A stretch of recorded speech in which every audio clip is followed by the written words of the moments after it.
Welcome to Our Lady of the Dead. Today we bring you a fiction story, The 13. Some of the places, buildings and characters named here are real. However, facts have been changed to make it into a horror story. Sit back, relax and enjoy. My name is Sister Mary Rose. I don't know where I am, but I have suspicions that I hope will never be confirmed. The sun has come up, and I'm sitting by a window that is otherworldly. That is the only way to describe it. The glass panels, long gone, have been replaced by an embroidery of cobwebs and dried leaves. I am unsure how I am warm, but it seems nature always finds a way. Or is it God? I am trying to remain faithful, but each day this gets harder. Call it destiny, perhaps, or happenstance. I never know where I am going, and I seem to be constantly lost. Yet I always find myself sheltered, protected, as if guided by an invisible hand to safety. My hand stretches towards the fine threads.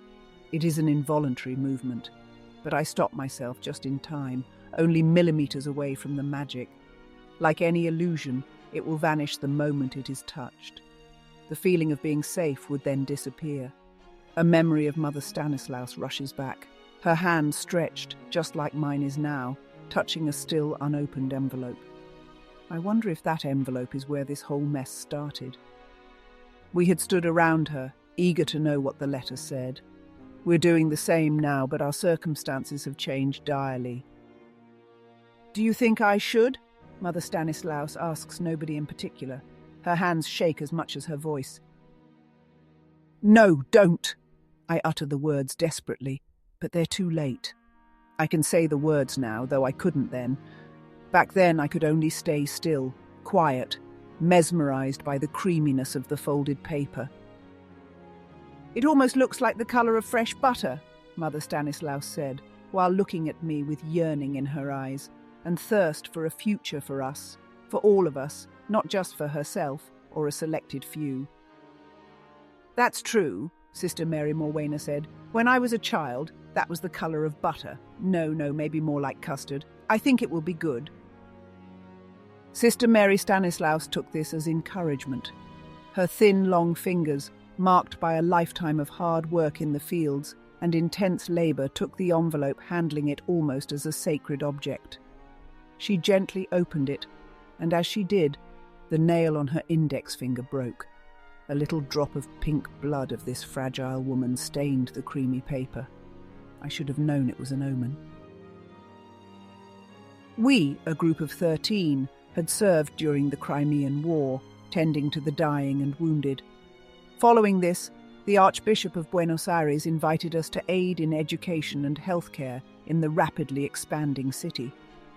Our founder named the newly constructed convent San Ramon Nonato, after St. Raymond the Unborn. Attached to it was the Basilica of Our Lady of Mercy. Mother Stanislaus had great expectations for our mission.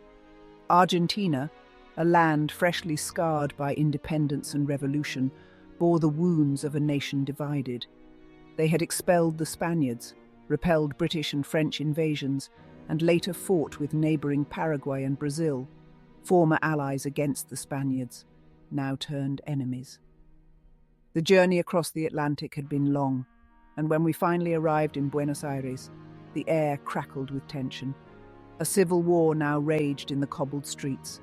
The imposing Cabildo, with its white facade looming like a watchful ghost, stood just a few blocks away. Next to it, the Buenos Aires Cathedral had seen all how the country attempted to shape itself since 1580.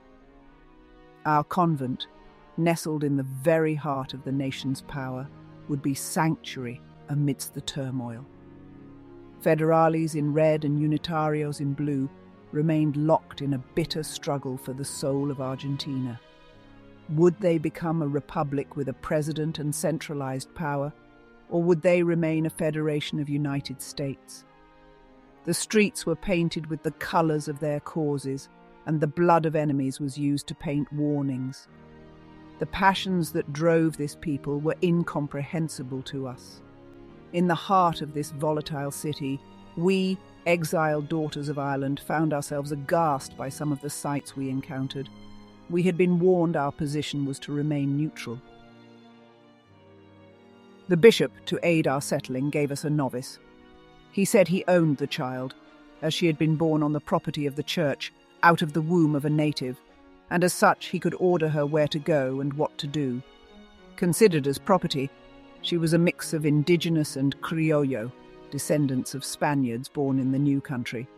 Her name was Filomena, and she was only 13 years of age. She had a sweet disposition, appeared pious and eager to please. As we settled, the civil war raged outside the walls. We could hear bullets rushing, screams, and sometimes cannon fire. There were days of rest, where no fighting was done, when I was able to appreciate the beauty of the sky, or the scent of the river when the wind blew from the east, carrying a sweet smell of water, mud, fish, and aquatic plants. It was a smell as foreign to me as I was to this land. We were not cloistered nuns, but we had been since our arrival in the middle of winter. It was too dangerous to venture out, and the bishop had firewood and provisions delivered to us weekly. We had a water well in the middle of the inner courtyard, where Mother Stanislaus had charged Sister Mary Morwena to create a vegetable patch. It was bare dirt when we arrived, thick frost covering it every morning.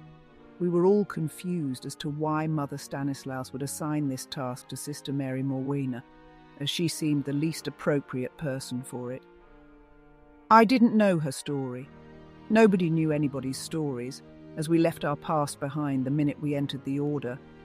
But I suspected she had belonged to the nobility or a wealthy family, as she was practically useless with any task except needlepoint.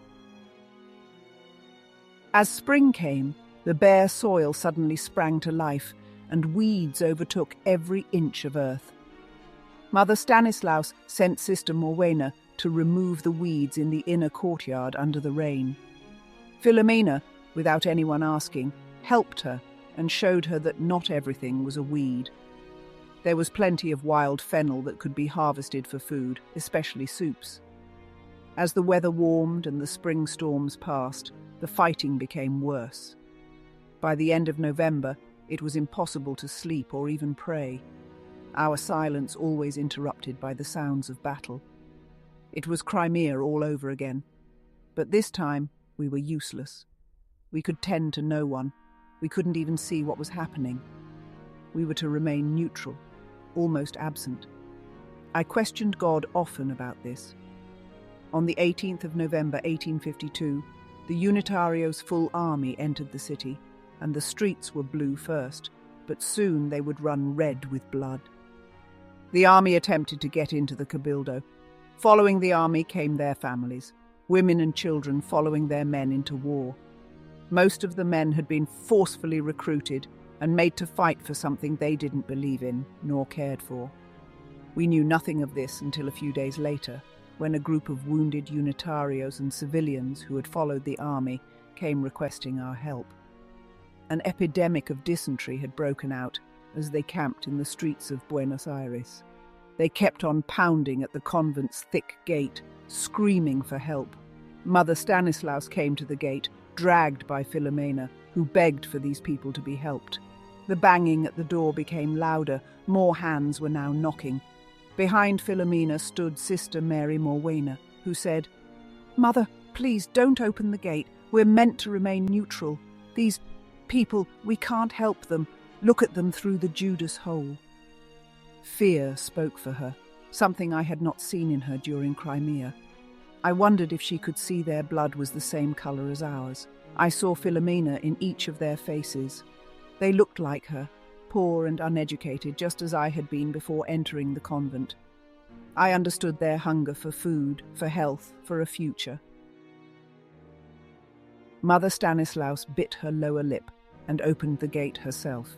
People flooded in, and after a few minutes the gates were closed and our inner courtyard was full of people who would die quickly without attention. Even with our help and prayers, they might all die. The night was hot and humid, just as winter had been extreme. It appeared that summer would be just as bad, if not worse. We, all 13 of us, helped the new arrivals settle in. Mother Stanislaus, with her quick assessment, immediately separated people in 3 groups: the wounded, the sick, and those who were healthy in body. I was charged with feeding and tending the last group. 3 out of the 4 corridors of the cloister were full, with the 4th containing only the worst cases, those near death. We worked tirelessly through the night, and when the sun came out, we kept working. Philomena had been tasked with getting water from the well, since she was the strongest and youngest. However, by sunrise, the child was exhausted. I went to her and gently took the bucket from her. I told her to rest for a while, but she refused and asked for another task. I sent her to find anything else we could use for bandages. "Sister, there is nothing left. All has been used. The sheets, the napkins, the tablecloths, even those from the altar except for the sacred one that covered the tabernacle," Philomena told me. "And Mother Stanislaus told me to save the few blankets we have for those who can't keep warm." "It is all right, Philomena, just rest," I said, pulling up the heavy bucket of water. "I cannot. Not while they are dying, sister," she responded. Then she marched towards the space where the dead bodies were already piling up. With a grace I had never seen before, she gently started removing items: bloodied bandages, stained shirts made of the roughest cotton, blue handkerchiefs that identified these people as unitarios. "They have no use for these anymore," Philomena said. "They won't mind. They will be with Pachamama in a little while more," she kept repeating. Soon, Philomena came back to my side and dumped a pile of bloodied cloth. "I will rinse and boil these," she said. The silence that followed was deafening, pierced only by the agonized screams of a soldier whose leg was being amputated by Sister Mary Morwena and Sister Mary Victoria. Philomena dropped everything and ran to them, quickly placing her hand over the screaming man's mouth, silencing him until he was unconscious or dead. The entire convent was still. Only whispers could be heard. It was then I realized a ceasefire was in place. We had lit a fire in the courtyard where Sister Mary Morwena had removed all the weeds just a few days before, working under the rain, shoulder by shoulder with Philomena. A pot, normally used for our baths, now sat there permanently, and I kept adding water so people could drink and wounds tended. However, it was being consumed faster than I could boil it. The bodies continued piling up, and many of those who had arrived safely were now showing signs of the sickness. As I continued drawing water from the well, I saw Philomena walk by with a spade in her hand. She began digging in the black soil. I stopped and went to her. "Leave it, Philomena. We can do that later and not here. The soil is not consecrated." "These are my people. They need to go back to the mother," Philomena said, "as close as possible to where they fell, so she can take them back as close as they were in life." "What mother? These people have gone to God," I said. "No, not God, sister. They're going to the Pachamama, to the mother," she responded as she calmly continued digging. I didn't know I could hold so much disdain for someone until that moment, and it shames me to confess that I slapped her hard on the face. She stumbled and almost fell. She stared at me, incredulous. I had always taken her under my wing since we had arrived, and I had been the nicest of all sisters towards her. But her idolatry and blasphemous remarks were something I could not stand. "I have had enough of you. You're one of us. You have been taken by the order. You are a novice, and you will not speak of false idols nor perform any of your profane rituals in the house of God. Now do as you are told, and go help Sister Mary Morwena with the wounded." The cathedral bells marked it was 2 in the afternoon. I hadn't noticed the lack of chiming until that second. Soon after, desperate bangs were heard on the convent gate. There were terrified whispers, and many tried standing and moving away from the gate, but there was nowhere to go. Much hushing and hand signs indicated everyone should stay quiet. Mother Stanislaus approached the gate, her habit, hands and face covered in bloodstains. I ran to her with a wet rag and tried to clean her face and hands as much as possible. The knocks came back faster and louder, and a voice said, "Open up in the name of Governor Juan Manuel de Rosas." Mother Stanislaus opened the Judas hole and said, "I am sorry, but I will not open this gate unless you state your business. We know you have Unitarios hiding there. We followed their bloody trails here. We want nothing with you, sisters. You will be pardoned for helping, but we must have those traitors." Mother Stanislaus panicked and quickly closed the Judas gate. Her eyes wide, her breathing fast, she clearly did not know what to do. Philomena ran to us. "Please don't open the gate, Mother. They will kill them all, and probably me too." "Don't be ridiculous, child. Nobody will harm you. You're one of us." "No, I'm not. They know it and I know it. If you open the gate, all the work you have done for almost a day will be lost. They will be killed." "Shush! Just let me think. Go on back to your duties," Mother Stanislaus said. Philomena left, her cheeks streaked with tears and sweat. As she ran away, she tore the simple white veil from her head, letting it fall into the dark soil where it was quickly trampled under the hurried steps of those fleeing from the gate. Philomena vanished behind a wall of terrified, sick and dying people. I prayed she would be smart enough to find refuge in the church where surely no blood would be spilled. Sister Mary Morwena approached and said, "Mother, you have to open that gate." Mother Stanislaus bit her lower lip again, signalling that she had made a decision.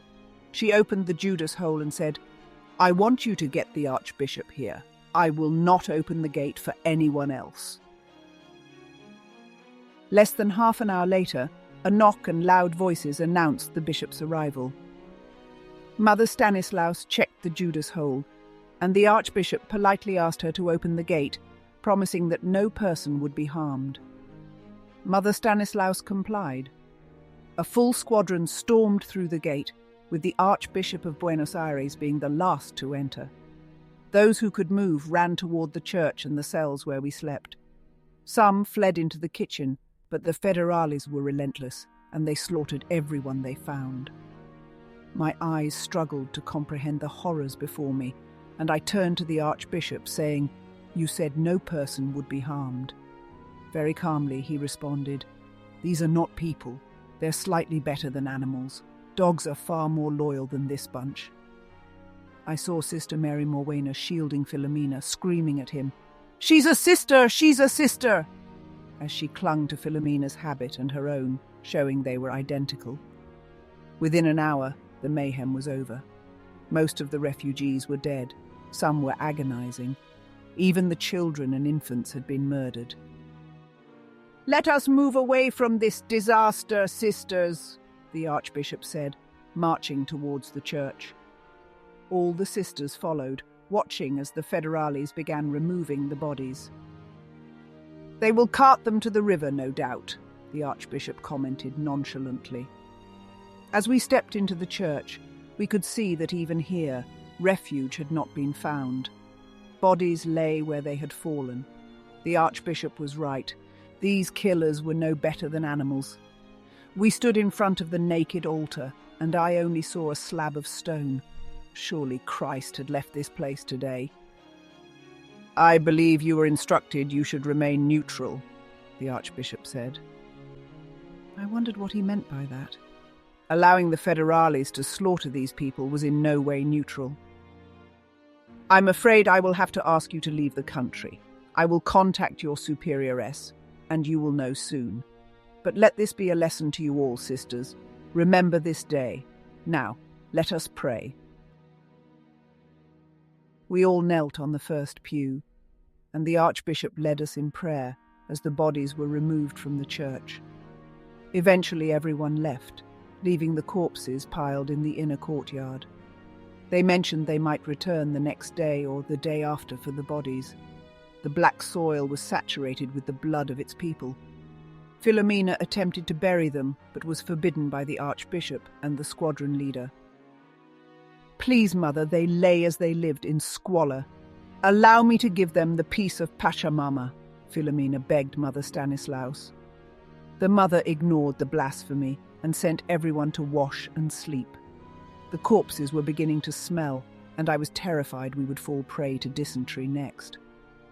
I was awakened by a rooster crowing, yet the watchman shortly after announced it was 3 a.m, and everything was calm. No noises of battle reached us. I heard a second rooster crow. The other sisters heard it too. It was an unnatural crow, desperate and urgent. We got up, and without dressing, went to investigate. We found Philomena standing at the centre of the cross in the church. She had taken the cloth from the tabernacle and placed it on the floor. On top of it lay 2 dead roosters. She held a third in her hand, with its neck sliced, and she was using it to redraw a circle with its blood around the sacred cloth. Philomena had drawn symbols on the floor. A pile of tobacco leaves, a cob of corn, and a bottle of wine were placed on top of the cloth, right next to the roosters. Philomena stabbed herself in the left hand, and removing it, she pointed the knife towards Mother Stanislaus. A drop of the blood fell from the knife into the circle. We all started screaming and attempted to reach her, but the second we did, she placed the blade against her own neck again. We backed away, and she stabbed her lower left arm. She swiftly removed the knife from her flesh and used the blade to point to Sister Mary Victoria. A drop of her blood fell into the circle. By then I could understand what she was saying. Wakaneki chis kanka milekakti ki chonka kinsayuj. I took a step forward, and Philomena raised the knife again to her own neck. Please, Philomena, stop! Tell me what you mean. What is it that you need to stop this insanity? All the response I got was the same actions. She would stab herself, moving up her left arm towards her shoulder.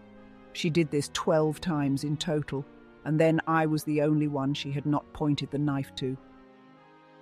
Please, Philomena, please stop. Stop now, please. Let me tend your wounds, I pleaded. We were all crying hysterically. Philomena sobbed in silence.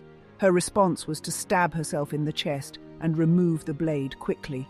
With a raspy breath, she repeated one last time, Wakaneikichis kanka milekaktiki chonkakin sayuj.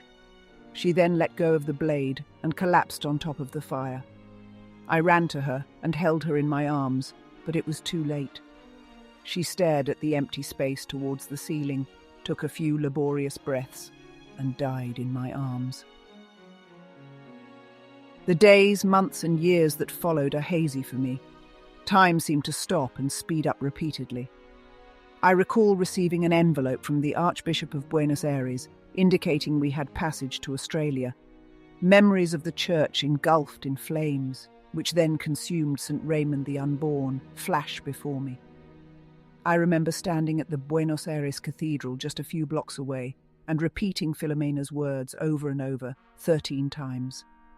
I remember a long and arduous journey and war, a cycle that kept repeating. Exile, followed by exile, followed by exile ad infinitum. We wandered around the world without belonging, without really being, without roots. But I don't remember the order in which these events occurred. I confuse wounds and uniform colours with faces, and children's faces with those of saints. We arrived in Rockhampton, deep in the tropical wilderness of Queensland. We ran the orphanage for a while, but the children all died of dysentery. It was as if we were cursed. We were exiled once more. A boat journey, and another boat over the treacherous Atlantic first, and then through the equally treacherous Pacific. A journey by carriage through a mortally dangerous mountain track, and then a thick, suffocating haze. I couldn't breathe or move for a while.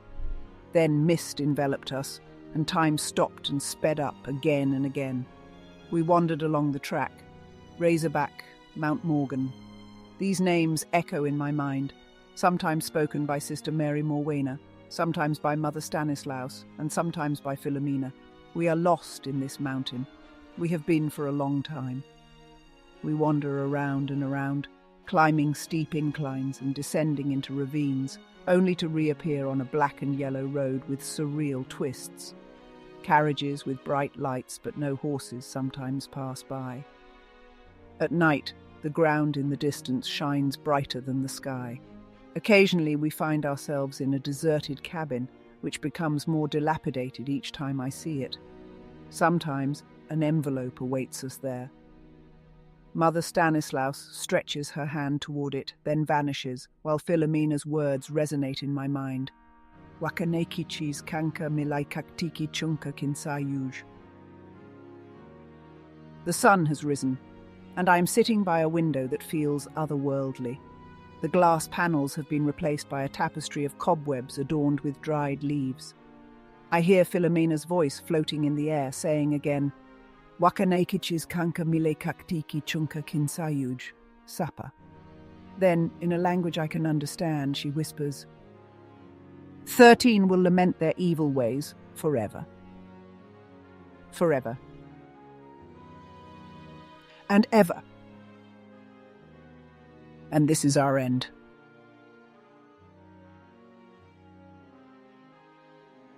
Have you heard of the world Draconum Kylie? Welcome, weary traveller. You seem tired. Care for a cup of tea? Don't know where you've ended up? Let me show you. What is a Kylie? A medieval, sentient, closed species of mammalian winged creatures living within a sophisticated, proper society. Want more info? Use the link or find us on Discord.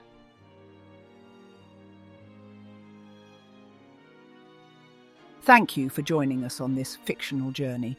If you enjoyed this video, please give it a thumbs up, subscribe, and hit the notification bell so you never miss our latest adventures into the unknown. If you would like to see more content like this, please comment below.